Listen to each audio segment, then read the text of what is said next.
Hello guys, in this tutorial you will learn how you can set a sample size for the list of studies selected and found by Consensus AI for your request. So let us guide you through this. So guys, if you'd like to enable the sample size feature, navigate to your conversation. You may start a new one here or navigate to an already created list of study papers and research papers here and post your follow-up question at the bottom.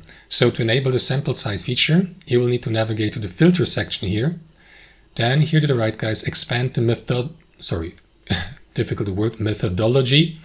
And then here just at the bottom of that list, you will see the sample size, which is set to at least 1. So you may enter 1 or at least 2 and so on and so forth. And then apply the filter by clicking into this button.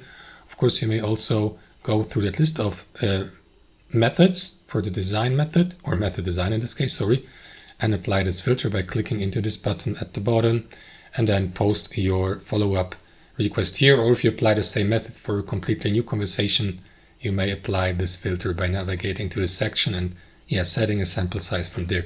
And that's how it works, guys. Thanks for watching and I'll see you next time.